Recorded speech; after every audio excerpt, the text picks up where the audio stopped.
はい。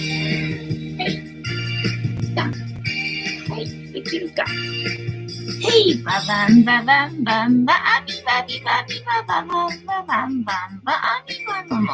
ババンババンバンバアミバビバビバババンババンバンハービバノノ。ギター食べてないかな。藤子さんでございます。本日もお付き合いよろしくお願いいたします。この番組はお休み前の約1時間、10時5分ぐらいから11時ぐらいまでの間、皆様と楽しい時間を共有して、いい夢見れるライブを目指していますので、皆様積極的に参加してくださいませ。うん。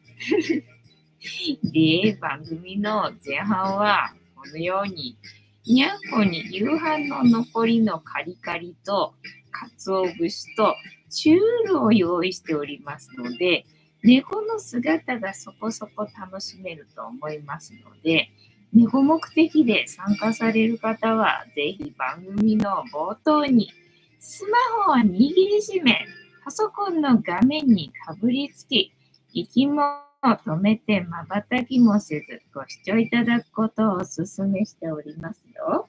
今の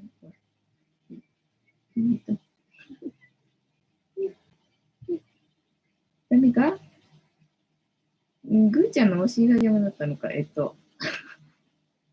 あっちから乗っちゃったな。そしてそのままくたばらないようにご注意くださいませ。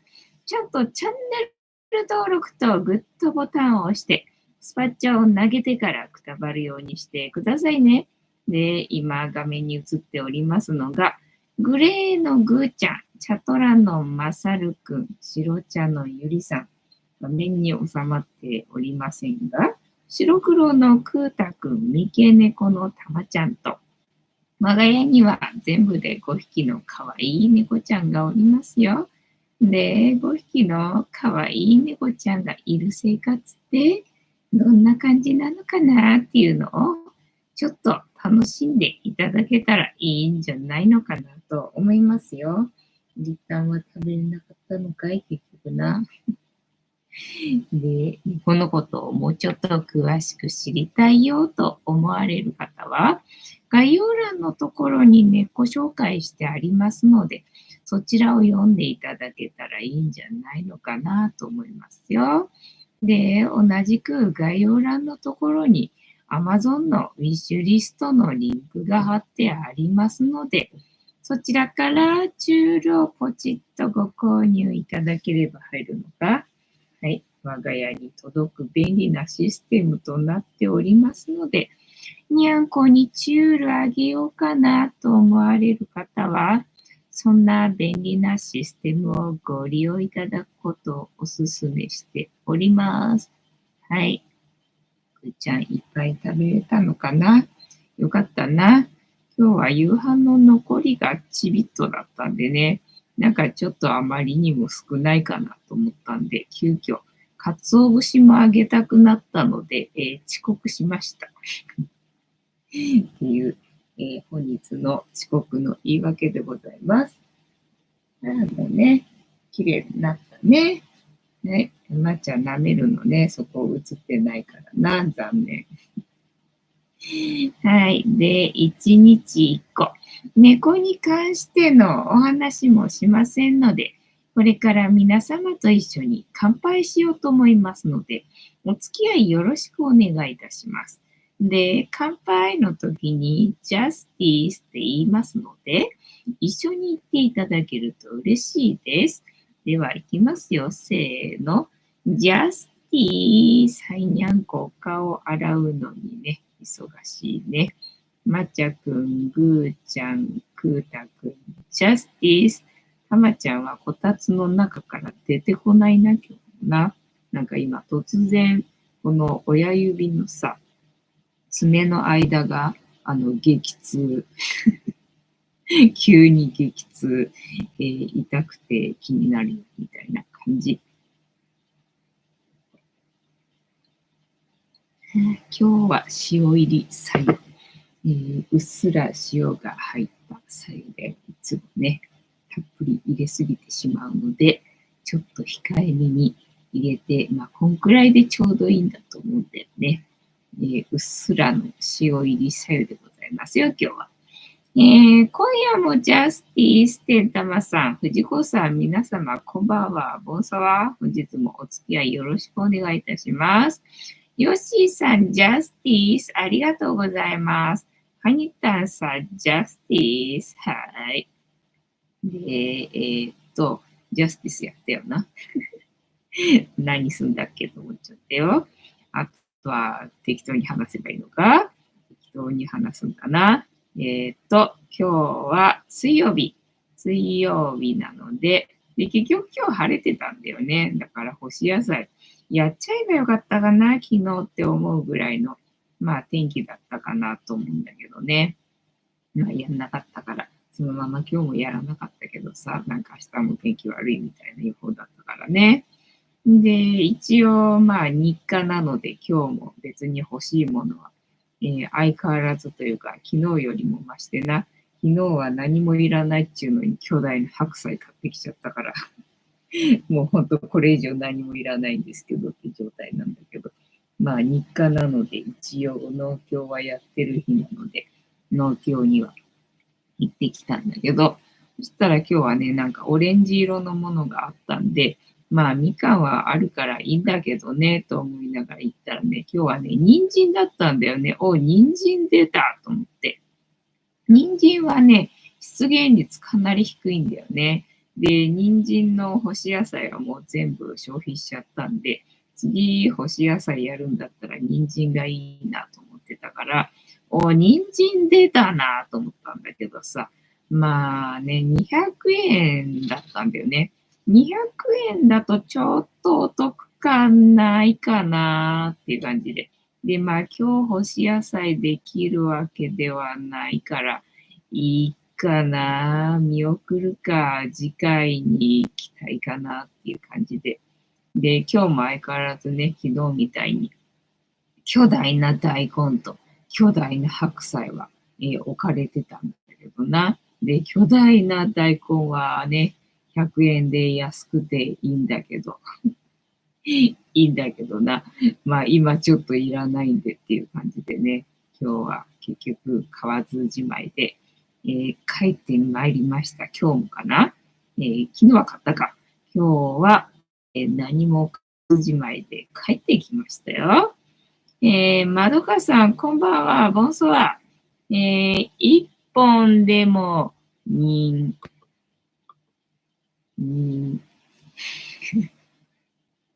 せっかくのボケがな、ハートマークで見えないよ。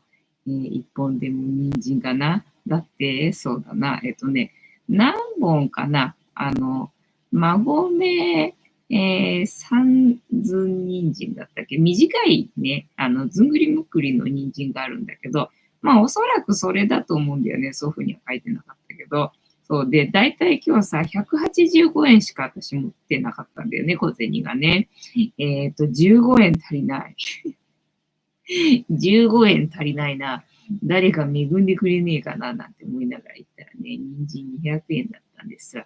もう200円じゃ買えないなと思って、で、なんかね、時々人参出現するんだけどさ、すげえ袋にぎゅうぎゅうに詰められて100円だったりとかするんだよね。こりゃお買い得だなと思ってさ、買ってきたりとかするんだけど、今日は普通になんか葉っぱもついて、なんか綺麗な状態で、何本だろう、4、5本ぐらいかな。まとめて、で、200円だったんで、ほら、短いからね、ずんぐりむっくりの人参だからさ、5本ぐらい入ってても、なんかちょっとお得感かけるみたいなね、その人参の部分だけ、その袋にぎゅうぎゅうに詰められてれば、ちょっとお得感あるんだけどさ、なんか綺麗な状態で5本ぐらいだと、ちょっとね、みたいな感じでね、次回に行きたいとか思って、今日は買わずじまいでね。で、今日はもうスーパーにも行かず、ドラッグストアにも行かず、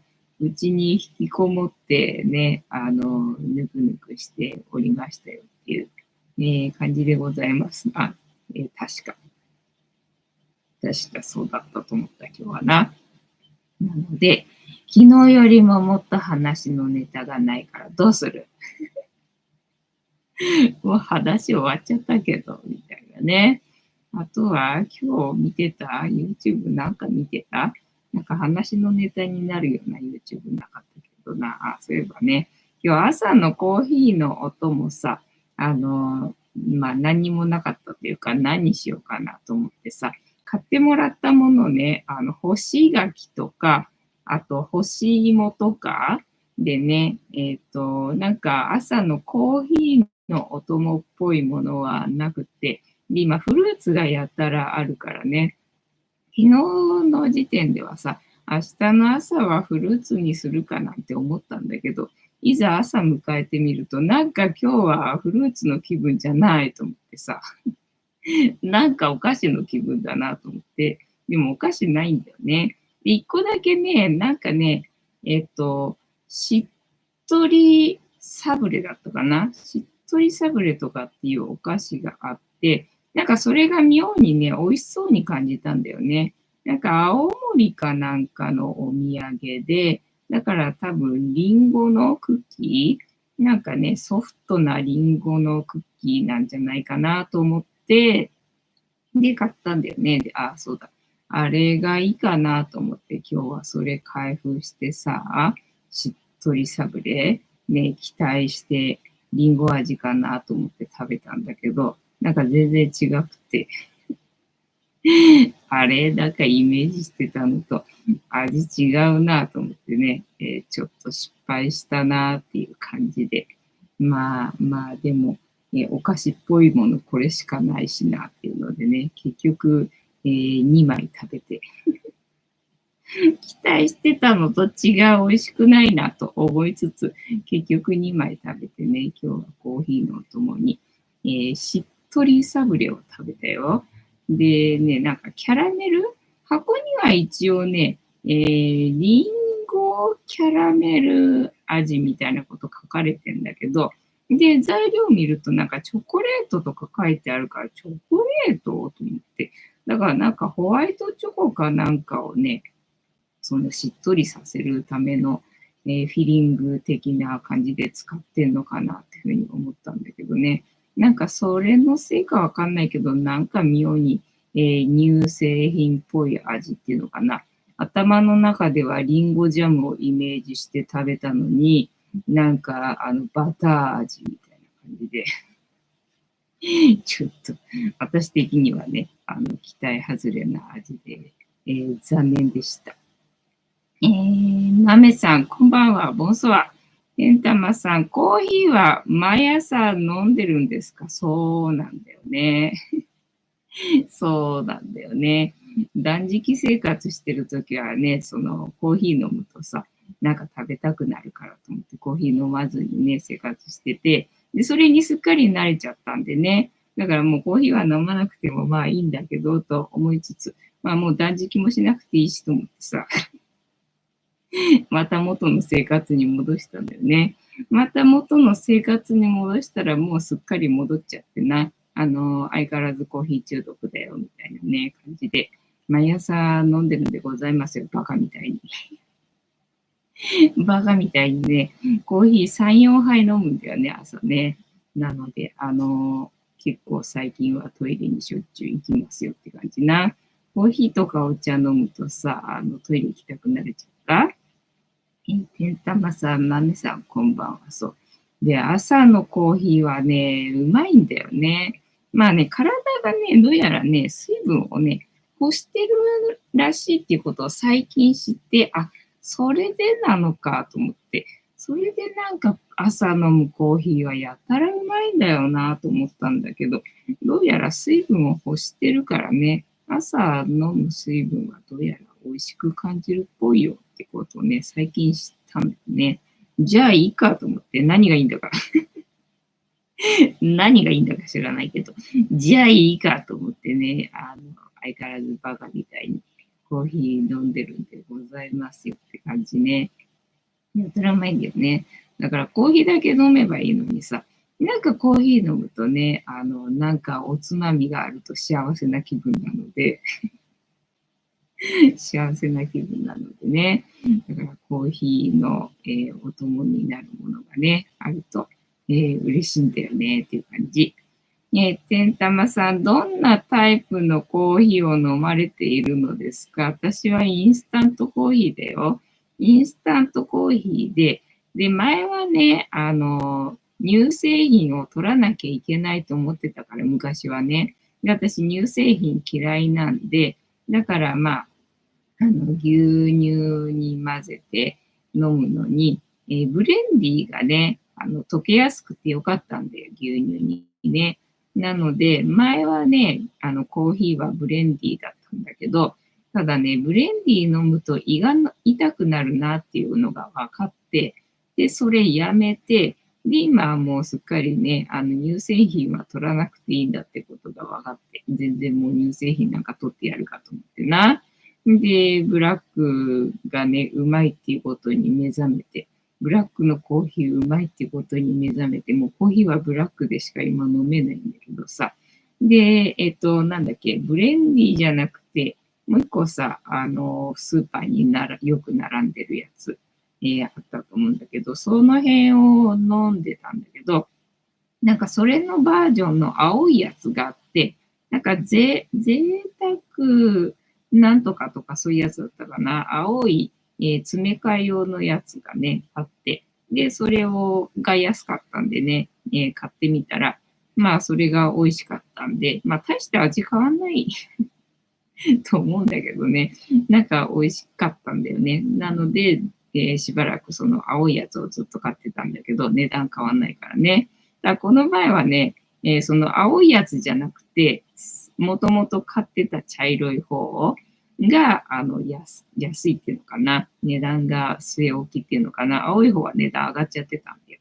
だから、じゃあ、久々にこの茶色い方を買うかなと思って、で、買ってきたんだよね。なんていうやつだったっけ？ねえ、よしーさん。猫用のチュールって最大80本入りぐらいしかないのですね。複数の猫を飼っている人から見れば、300本入りくらいあっても良さそうですが。あれ最大80本だったっけ？なんかこんなね、樽でドンってもらったことがあるんだけど、あれ80本入りだったかな？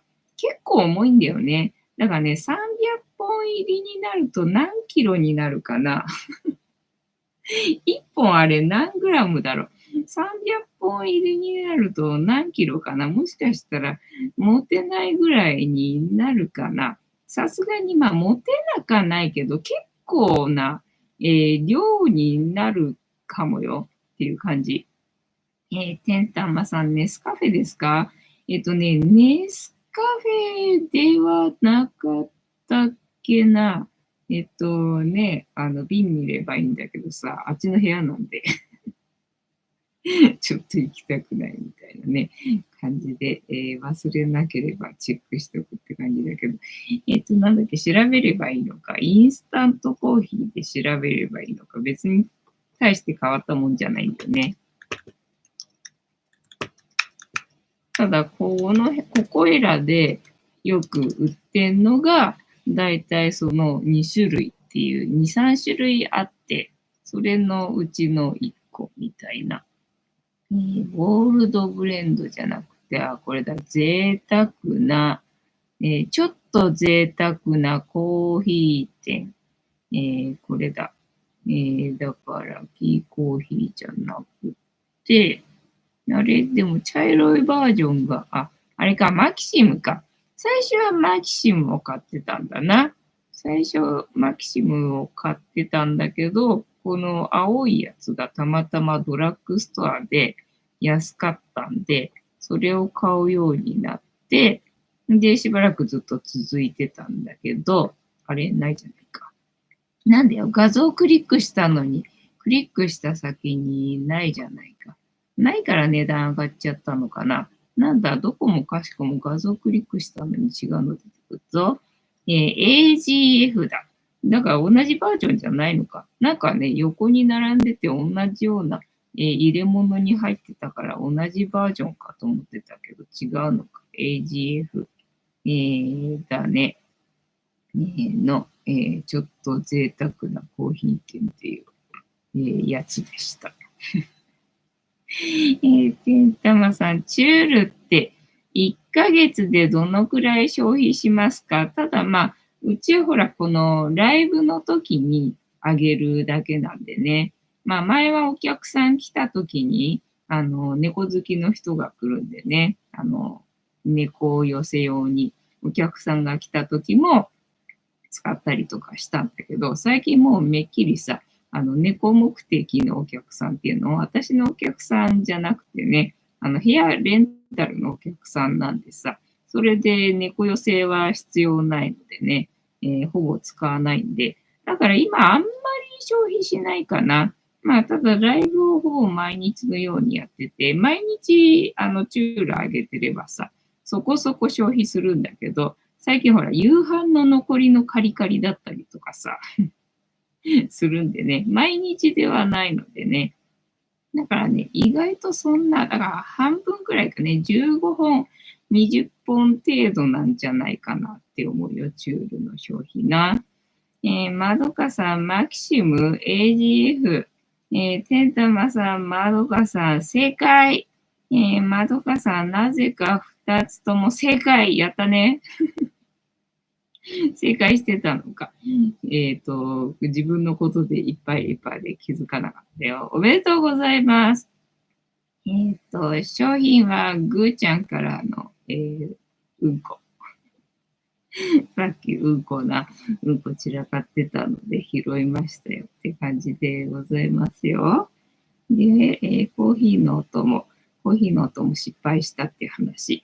で、あとね、買ってもらったさ、なんだっけ、金の干し芋かなんかさ、あるじゃん、500円ぐらいでさ、薄っぺらくてさ、こんなの500円なのっていうさ、干し芋なんか存在は知ってたけど、今まで買おうと思ってさ、買ったことなかったんだけど、なんか500円もするけどさ、そんな美味しそうにも見えないけど、なんでこれこんな高いのかなってずっと思ってたやつ。まあ、それをこの前さ、買ってもらってさ、ね、で、1個じゃ足りないなと思ったわけ。薄っぺらいからね。だから2個買ってもらったやつで2個あるからと思ってさ、おやつにね、それをさ、あげたわけよ。もう自分だったら絶対買わないよなっていうさ、欲しいもん。もうどんだけうまいんだろうと思って、なんか持った感じも全然普通で、特になんか美味しそうな感じしないけど、どんなにすごいんだと思ってさ、食べたけどさ、まあ普通だよね。これ何この欲しいもんなんでこんな高いのっていうのがね、もう全然理解できない感じだったね。なんでだろうと思って、芋の品質がいいってこと？茨城県の芋を使ってるからいいよとか、そういうこと？もしかして普段食べてる私が食べてる干し芋っていうのは中国産とかで、だからダメとか、なんかそういうことと思ったんだけど、食べた感じな、満足度で言ったら、全然この前さ、ダイソーでね、甘栗じゃなくてもうね、干し芋があったんでね、干し芋買ったんだよね。で、結局干し芋にはまって、最近干し芋ばっかり食べてたんだけどさ、甘栗じゃなくて、なんかもうそれで十分だなと思ってさ、なんか今日食べたね、高い茨城県産の干し芋ね、よりも、なんかダイソーで買った、まあおそらく中国産なんだろうけどって思うね。ね、干し芋の方が、どっちかといったらちょっと美味しいかなっていう感じでさ。で、しかもさ、まあ薄っぺらいけど、そんだけ高いから、なんかそこそこ入ってんだろうなと思ったらさ、3枚しか入ってないのな。いや、これ3枚しか入ってないけど、ってことはさ、1枚100円以上するわけじゃん。150円以上するってことか。うーわ。150円っつったら、あれ1枚でな、ダイソーの干し芋買えちゃうってことだもんな。あれ一袋でさ、3つ、4つ、いや違う、500円なんだから5つぐらい買えちゃうってことか。まあでも10円消費税だから5つは買えないか、4つ。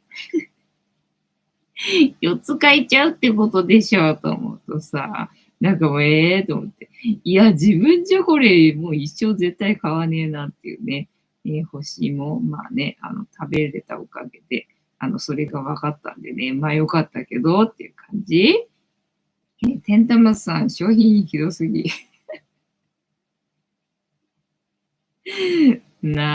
もうね、あそこに転がってたんだよ、さっきな。それ思い出しちゃった。ねえ、まどかさん、ありがとうございます。ああ、喜んでもらえてよかった。喜んでもらえてよかったよ。てんたまさん、ダイソーの商品開発力がすごいですからね。ああね。なんかそう。まあ、ダイソーっていうか、なんだっけ、昨日見てたショーツのさ、えーっと、商品、買わなきゃ損するみたいなやつって、セリアだっけ？セリアだったか、えーっと、あと他になんか100均あったっけ？なんかね、どこだかで買わなきゃ損するみたいなやつだったんだよね。なんかダイソーではなかった気がするんだけどさ。そうで、その欲しいも買ったダイソーね、すげえでかかったんだよ。年末にさ、船橋か。船橋行った時にね、あった、ダイソーが、なんかやたらでかかったんだよ。看板がでかいのかと思ったんだ、最初ね。そしたらさ、建物自体が全部ダイソーみたいな、そんなダイソーだったんだよ。で、でけえなと思って。まあ、でかいから、まあ、平日行ったから全然大丈夫だったんだけど、やっぱり土日すごい混むっぽくってさ、その広い店内ずーっとね、レジ待ちの、線っていうのかな、が、床にさ、書かれてるわけよ。それが永遠ともうぐるぐるぐるぐるさ、書かれてるわけよね。で、ところどこに、レジまで5分とかさ、書かれてるわけよ。で、すごいな、時間が書かれてるってことは、相当これ、土日並ぶんだろうねっていうくらいのさ、すげえでかいダイソーだったんだよね。なんて思って。で、そこにさ、干し芋があって、でね、まあ、甘栗もあったんだけど、その前に甘栗結構買ったんでさ、で、なんかもう甘栗じゃなくて違うもん買いたいかもと思って、で、干し芋があったんで、干し芋でいいかもと思ってさ、干し芋買ったんだよね。何種類かあったんだけど、まあでも干し芋ばっかりさ、7個なんだっけ、ペイペイでな、なんか700円以上、お会計すると、なんかポイントつくとかさ、そういうのあるじゃん。だからみんなね、700円以上なんで、大概ね、そういう時に7個買うわけよね、甘栗をね。で、干し芋をさ、7個カゴに入れて、でね、なんか、私が端っこを歩いてたんだけどさ、お店の端っこを一生懸命歩いてるのに、なんかこっちに寄ってくる人がいてさ、で、それが気になってたんで、なんか端っこを歩ってたんだよね、その時ね。なんだけど、なんかこっち来る人いるよなとかって思ってたんだよね。で、レジ待ちの時に、また後ろからなんか、えっと、声かけられたんだったっけな。で、なんだろうな、なんて風に思ってみたら外人さんで、で、なんか聞きたいのかなと思ってさ、なんだろうなって風に思ったら、なんかお菓子をね、2つぐらい持ってたんだよね。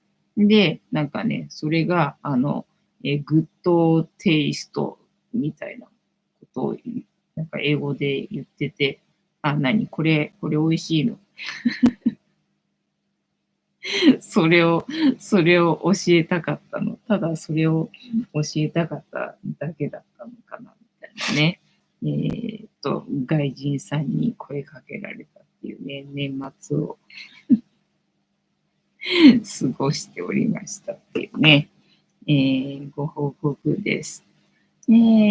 まどかさん、キャンドゥセリア、てんたまさん、大阪に行った時、難波のダイソーに入ったら大きくて驚きました。あ、じゃあやっぱりそういうところあるのかな。なんかメガドンキみたいなね、なんかメガダイソーだったんだよね。なんかでかいなとは思ったんだけど、後でさ、地図を見たときに、なんかそうやって書いてあって、あ、なんだ、そういうお店だったんだってね、後でわかるっていうね、感じだったんだよね。ダイソー1号店は高松市なのに、へえ、そうなんだね。そりゃ全然知らんかったな。なんかいつの間に、ダイソーなんて店がね、こんなに幅利かせ始めたんだろうと思って。前、なんだ、100均ってダイソーではなかったよね。キャンドゥだったかな。なんかキャンドゥだった気がするんだよね。それが、なんかいつの間にかさ、ダイソーがすげえ幅利かせてて、どこに行っても、なんかダイソーはあるんだけど、みたいになって。で、キャンドゥはあんまりないかな、みたいな感じで。で、セリアはさ、よくね、話には聞くけど、ただなんかセリアは100円じゃなくて、なんか300円なんだよね、みたいな話を聞いてたんで、ああ、じゃあいいわ。と思ってね、なんかよくセリアでセリアでって話は聞くんだけど、ね、セリアもどこにあるんだか知らないし、まあ、100円じゃないなら別にいいよとかって思ってたんだけど、なんかセリアも100円らしいよな。だから、セリアが最初に100円以外のね、商品も置くようになって、でね、100円のものも、あるよみたいな、そういうお店だったのかな。で、今は時代があれなんでね、ダイソーも100円じゃないものも置くようになったんで、結局みんな同じようなお店みたいな、なんかそんな感じになったのかなと思ってな。大きくて驚いた。高松なのにな。全然高松とは知らなかったな。では、タロットカードタイムでございますので、78枚の中から1枚引きまして、今の私たちに必要なメッセージいただこうと思います。で、このシャッフルは皆様のストップの掛け声で止まりますので、ご協力よろしくお願いいたします。ね、だからさ、ダイソー、普通のお店だったらさ、セルフレジでさ、まあ2台ぐらい置かれてるかなっていう感じなんだけど、なんか普通にね、スーパーのように、レジの台数あったと思うんだよね。なんかすげえでかいじゃないと、量が、レジの量が多かったんでね、すぐに、お会計できたよっていう感じ。まどかさん、セリアは地元の声優の中にあります。100円ショップですね。あね、そうなんだね。ヨッシーさん、ダイソーいつもお世話になってますね。なんか行くと余計なもの買っちゃうんでさ。余計なもの買っちゃうからね。何買うか決めとかなきゃっていう感じよね。まどかさん、おしゃれな、感じかな。感じです。そうね。なんか女子受けしそうな感じっぽかったもんな、セリアっていうのはね。ちょっとおしゃれな感じで。ね、だから100均よりもおしゃれだからみたいので、人気になったんじゃなかったっけと思って。ただおしゃれなんだけど、300円とかって聞いた気がしたんだよね。で、おしゃれでもな、値段が100円じゃないならいいわとかって思ってたんだけどね。なんか100円っぽいよね。未だにだからそれのせいでね、セリアには入ったことがないんでね、どんな感じなのかあんまりわかんないんだよね。セリアじゃなくてなんだっけ、スリーコインだっけ、なんかスリーコインのお店があるじゃんか。それともしかしたら私はごっちゃにして覚えちゃったっていうことなのかもしれないんだけど、なんかそれがあってね、なんかそれはいいや、みたいな感じでね。だから100均って言うと、ダイソーかキャンドゥだろうと思ってたんだけど、セリアなんだな。じゃああれか、昨日見てた YouTube ショーツの、買わなきゃ損するってお店はセリアかもしれないな。ね、おそらく100円ではないんだろうなって思う、品物を紹介してたけどな。どうしたリーダー、あれさっき入んなかったっけ？また出てきたのか。はい。カニタンさん、ストップありがとうございます。では、カニタンさんからストップの掛け声いただきましたので、ここから6枚置きまして、7枚目のカード、今の私たちに必要なメッセージいただこうと思います。では、いきますよ。せーの。1、2、3、4、5、6。で、7枚目のカード、本日はこちらでございます。せーの、じゃじゃん。あれ、またダイアルカナだ。なんだ、最近結構、ダイアルカナが出てくるね。強いメッセージを言いたいらしいな。でも私には受け取る、力が、勘が働かないって感じかな。ストップ。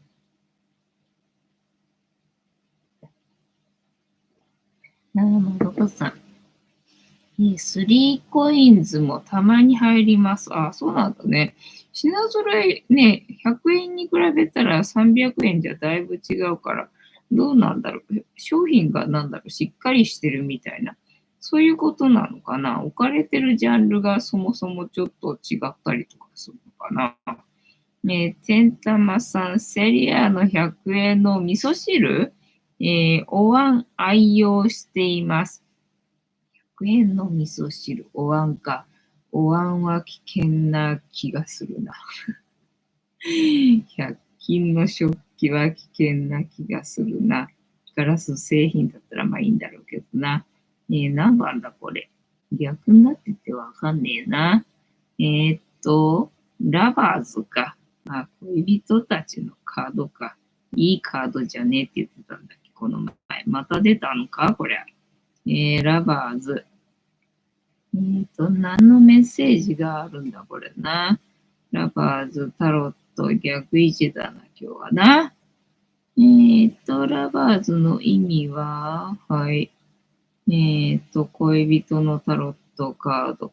恋愛や結婚に関する運命を表します。このカードが出たときは、恋愛関係が発展し、または新しい恋愛の開始があることを示している。またこのカードは結婚や長期関係、心の豊かなパートナーシップについての意味も持ちます。このカードが出たときは、愛情や感情に対して真摯に向き合い、パートナーシップを大切にすることが求められるでしょう。今日逆位置だな。逆位置の意味。恋愛に関する不安や深刻な問題がある。愛する人との関係が壊れている。恋愛において選択肢を持たない状態にある。恋愛において不均等な、関係にある。欺かれている可能性がある。深刻なトラブルが起こる可能性がある。悩み別解決。これ恋愛しかないやつかな。仕事逆位置。関心が低くなっている。対人。対人逆位置。金運逆位置。金運についての悩みがある。全体的にダメっぽい感じだな。出た人のアドバイス。自分の感情を認識し、それに基づいて行動する。逆位置で出た場合は、恋愛や人間関係においてトラブルや不安が生じる可能性があります。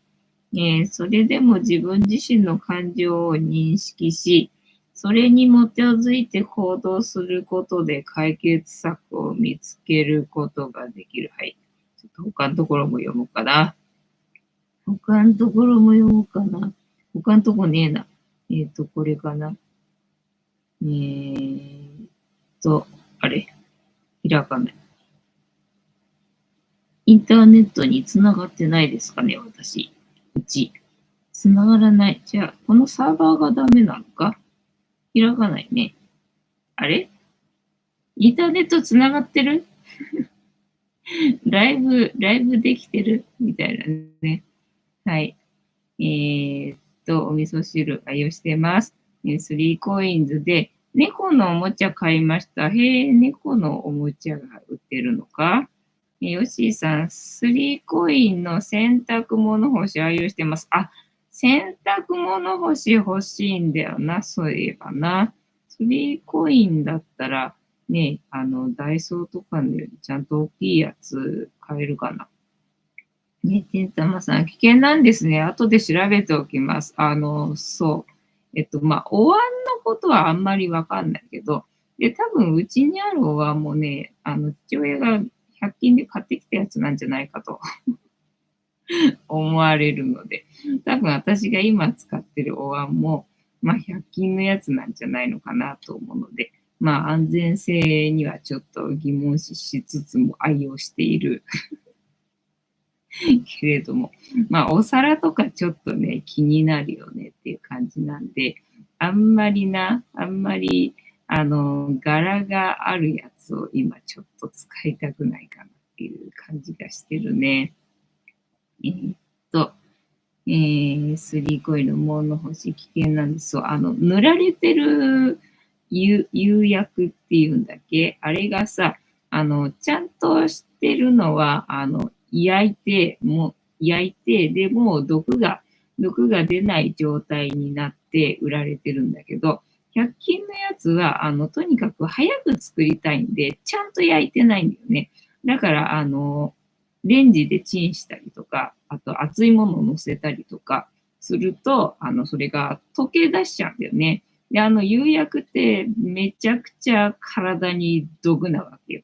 なので、毒食ってるような感じなのでね、あんまり、お皿、あとマグカップとかね、は、ちょっとどうですかねっていう感じね。まどかさんは、あっちも100円ショップで食器買いますね。そうなんだね。これからはやめた方がいいと思いますよ。てんたまさん、つながってますよ。なんかね、なんかこっちが、じゃあもう、あれか、これ以上の意味はないよっていうお知らせかな。ヨッシーさん、私もダイソー食器が多いです。そうなんだね。ガラスだったら、多分大丈夫なのかなと思うんだけど、それ以外のものはね、捨てた方がいいと思います。恋人のカードの絵柄の意味、逆位置。逆位置。正位置、逆位置の意味。誘惑、不誠実な異性関係、不道徳、空回り、失恋、破局、快楽に溺れる。やっぱり同じような意味だな、他のところに行ってみてもな。じゃあ、まとめないかい？大概まとめないんだよな。えーっと、タロット占いじゃなくて、ダメだ。まとめないな。まとめないから、ここで、まとめくれ。つながらねえ。ダメだな、今日。つながらねえな。てったまさん、昔、某有名家具屋 N の、ミルクパンで、牛乳沸かしたら白の塗料が浮いてきた。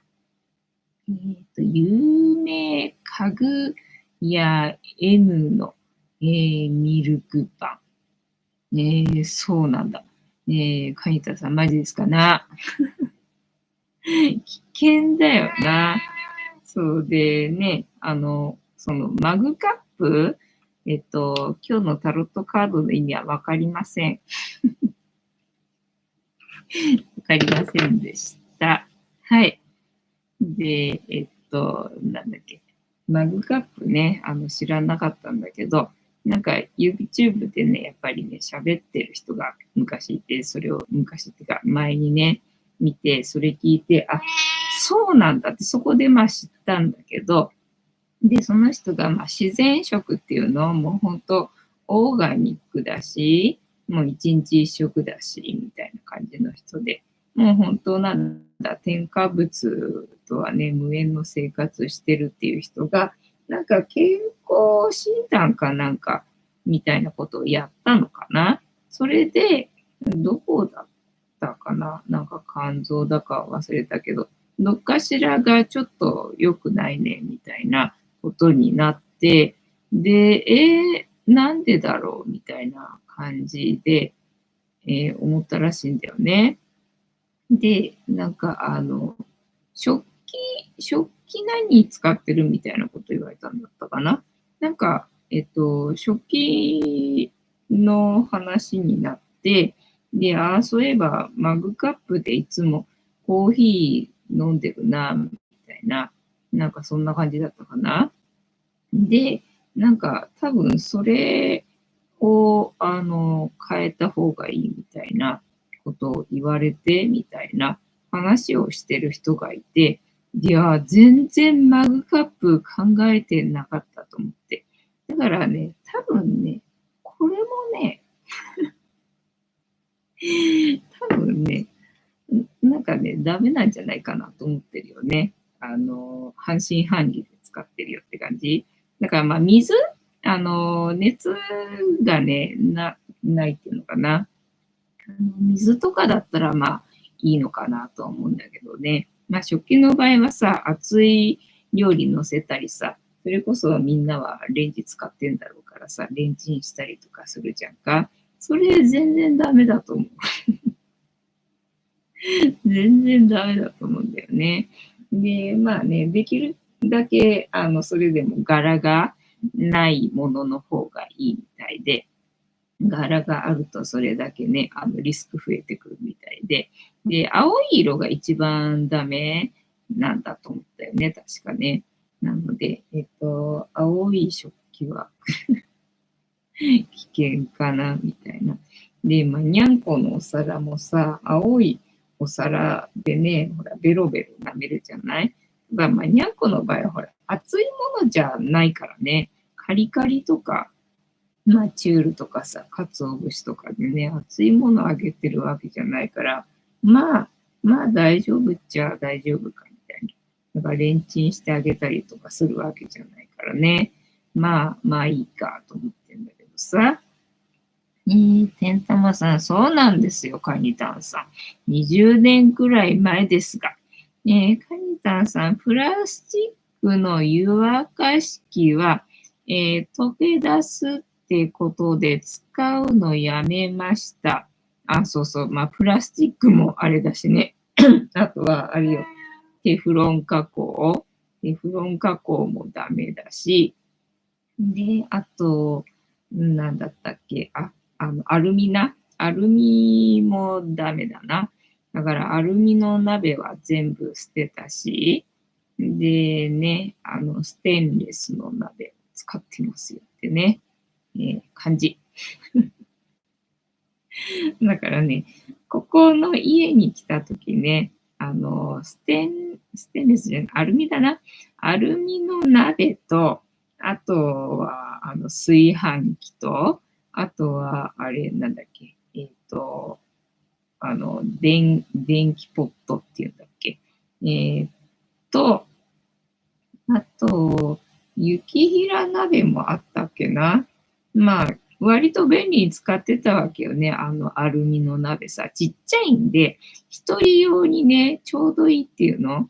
まあ、ゆで卵作るみたいな感じのさ、大きさの鍋ね、ちょうどいいんでさ。まあ結構、頻繁に使ってたんだけど、アルミダメなんだっていうので、アルミ、だからあると使っちゃうから、あると使っちゃうからなと思って、鍋は捨ててね。で、そのポットもさ、フッ素じゃん、中が。これダメだと思って。で、まあ、そもそも電気だからな、電気使わないものに変えてった方のが、まあ、ちょうどいいしなっていうので、その電気ポットも捨てて、で、まあ、そもそもステンレスじゃない、フッ素加工のフライパンはもう使ってなかったんだよね。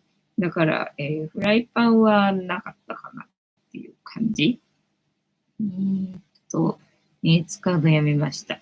よしさん、一流メーカーでもダメな商品も多いですよ。そうだね。普通のリーガルとか、クッションが全然ないので、長く、舗装路を歩くと腰が痛くなりました。へえ、そうなんだね。よしさ、リーガルは何年靴を作っているんだと思いました。そうだよね。メカニタンさん。あっという間に湧くやつ。今はガラスのおしゃれなやつに変えた。そういうのもあるんだね。それだったら、いいと思う。てんたまさん、よしさん。靴のリーガルは高価なので、履き心地抜群かと思ってましたな。今日の私の干し芋みたいな。干し芋みたいな現象だよな。なんか店でよく見てたけどさ、ねで、高いからさ、買わなかったけどさ、見た目になんか別に美味しそうに見えないんだけど、高いってことは美味しいんだろうなと思ってな。期待して食べたら嫌なダイソーの干し芋のがうまいんですけどっていう結果な。よしさん。リーガルは、そこが木製なので、クッションが一切ないのです。確かにな。人間工学とか考えてない。どうなんだろうなんか木製にするには何かしら意図があって、そういうふうにしてて。で、その木製の靴底が必要な人がいるから、多分ね、それで成り立ってる商売なんだろうからね。木製がクッション、クッションじゃない、靴底にする、なんだろう、メリットっていうのかな。それがちょっと気になるね。よしさん、道が土の時代分かったのし、なるほどね。じゃあ、土のところを歩く人にとっては必要な靴なんだろうな。てんたまさん、見た目重視なんですかね。なるほどね。見た目なのかね。おしゃれしたい時に履くよみたいな感じで、歩く用ではもしかしたらないのかもしれないね。てなわけで、本日も竹縄ではございますが、いいお時間になってまいりましたので、そろそろお開きにさせていただきまして、調子が良ければ11時ぐらいまで毎日のようにやっておりますので、お時間合うときはお付き合いいただけると嬉しいです。で、私の人生の目的は、私の笑顔で私とみんなを幸せにすることですので、チャンネル登録がまだの方は、チャンネル登録とグッドボタンを押して、スパッチャーを投げといていただけると、私が笑顔になりますので、よろしくお願いいたします。あと、ご無理でなければ、お友達へのシェアもよろしくお願いいたします。猫の姿が物足りなかったよって方は、このチャンネルには猫の動画がいっぱいありますので、そちらを全部見といていただけたらいいんじゃないのかなと思いますよ。てなわけで、本日もお付き合いありがとうございました。次回も見てくれるかな？はーい。いいとも。じゃんけんぽい。はい。ではでは、いい夢見てね。おやすみなさい。バイなら。